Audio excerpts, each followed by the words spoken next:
Hello guys, today we are going to see about the teardown of Samsung Galaxy A50 and you guys may be waiting for it, right?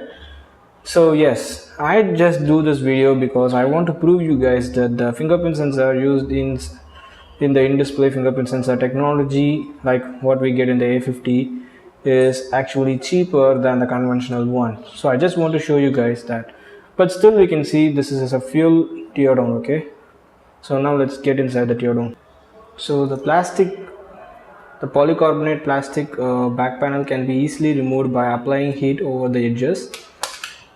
So I have already done that, so you can also do that. So it's really easy, not like glass body, it's going to harm you or harm the glass body during the teardown, because everyone feels this is the stressed area where we have to remove this one.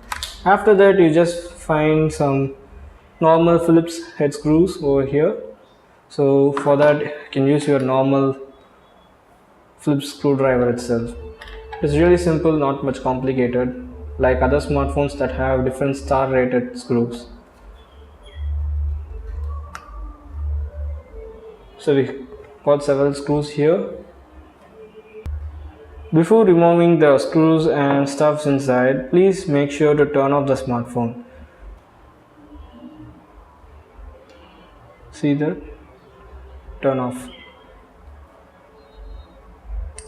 That's it. And also make sure to take out the SIM card tray that holds your SIM cards and the SD cards, because they may actually harm the motherboard while we are doing the repair. So it's really good to remove them first off itself. So actually in this area they could have given the NFC antenna, but they just compromised for the price.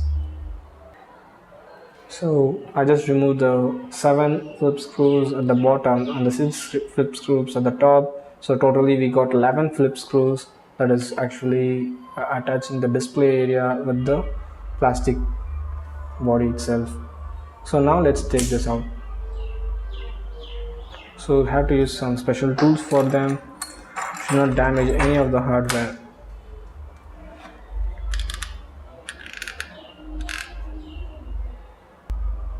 So this is actually the display area that has the attached motherboard and everything. We can now remove the plastic body.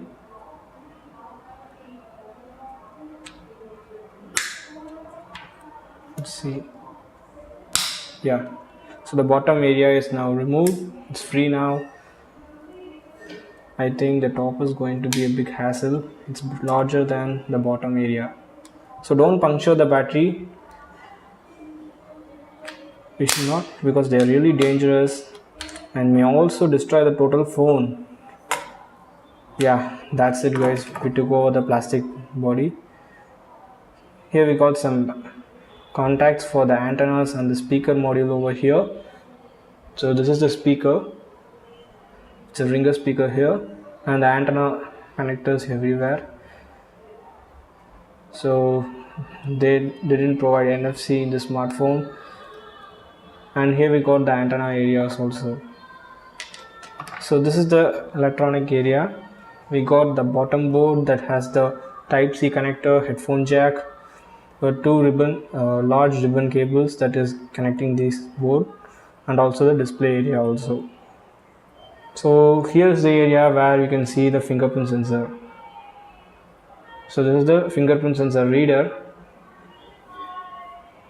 So I think you can see the electronics clearly now.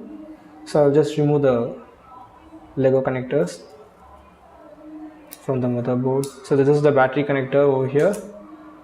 So don't use metal tools like this. You should not use such things like this for removing these wires, because they are metal and they may actually contact and affect the motherboard or something.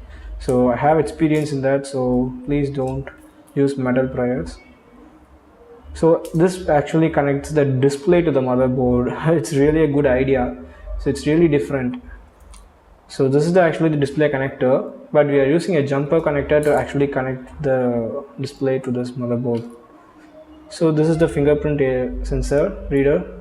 It's an optical one, so I'll just take that out and show you.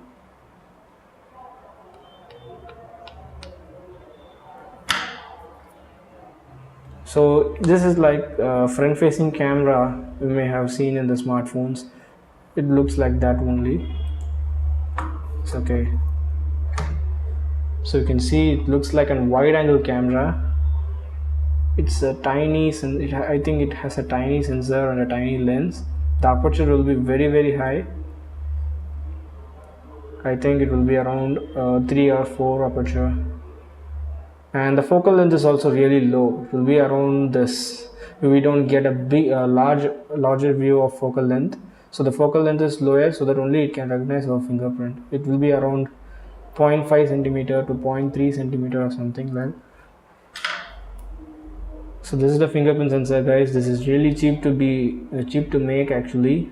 So it is really cheaper than the conventional one that we get on the back side and everything. It's a capacitive one and this is an optical one. So ultrasonic one will be patched to the display itself, so you can't replace them, but we can replace the in-display fingerprint sensor module like this. So get that over again. So here we got is the motherboard over here. So this is the main board. We get triple cameras, one is 8 megapixel and the 25 one and the 5 megapixel one for depth sensing. Here is a LED flash. So antenna connectors are here. Just take them out.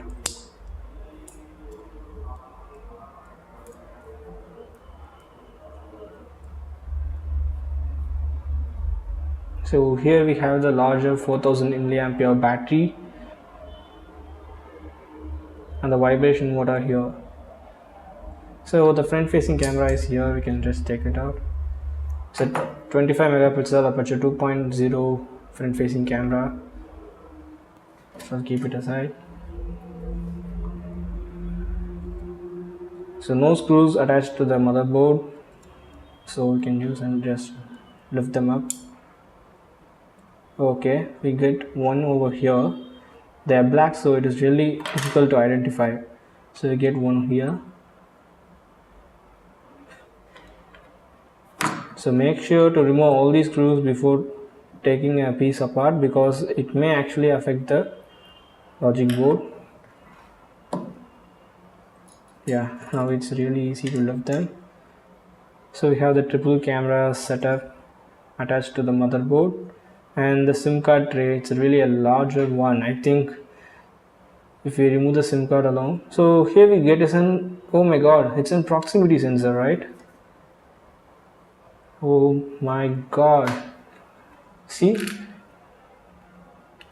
We get a camera and also the proximity sensor hollow out. And also like one is here, I don't know what is for this. A light sensor, right? Yeah, get the proximity sensor over here and the light sensor. Really great, guys. I thought they were using virtual proximity sensors, but it seems it is proved now.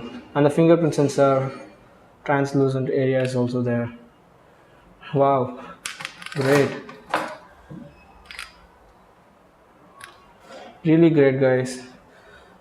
I thought they compromised that proximity sensors for the full view display, but they didn't. I really appreciate Samsung for this. Okay, good. And also we get the water.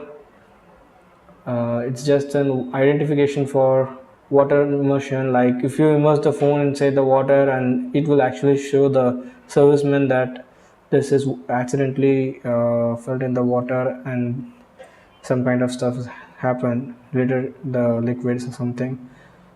It shows the serviceman, so be careful. So if this becomes into a red color strip, then they won't accept for servicing, or they will cancel the warranty and have to pay for the service actually. So you got the focus over the lens here.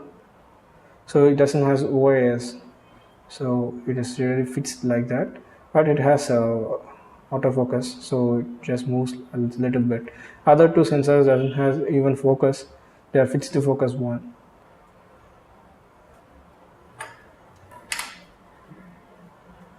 So here's the bottom unit. We can also replace the type C and headphone jack. You have to totally replace this module that has the microphone also. So these ports are not modular in these phones like what we actually see in the flagship mobiles. So it's really disappointing, but it's okay at least. So this is the display area.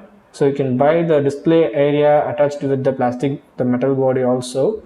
If you are really talented in removing the display panel out alone, and also you can actually use this body for the servers also, you can also do like that, but it has lots of risk in doing that. So that's it, guys. So here we have the in-display fingerprint sensor and the front camera and the triple cameras. Anything you can replace in this assembly itself. So if you are going for the display repair, you have to buy a display that has just fits the metal body itself. Then you can easily take the battery, but I don't think so the battery is easy to take. They don't have any magic tapes for removing, so they use hard adhesive to actually stick this one. So I'm not going to try that. And this area is also simple. You can see the antenna connectors and the USB type C and the headphone jack connector over here. So thanks for watching, guys. This is the video. So just follow the reverse process to actually fix them again. And this is the teardown video, and I have showed you the how to, in-display fingerprint sensor, the optical one. So this is how it looks even in any brand. Even if you take the OnePlus 7 Pro, will also have like this only. So wait and check that video from the Jerry did everything. So I will put the link in the description, even if he uploaded it or not. So I'll put the link. So this is the sensor they actually use in any kind of optical fingerprint sensor accompanied smartphone. So Vivo, Oppo, OnePlus, and even Huawei, every brand uses this. Even Redmi is going to use this on their K20 and K20 Pro. So this is what. So it is really cheaper than the conventional one. So make a note of it. So subscribe for more videos, guys. Thanks for watching. Goodbye. See you in next video.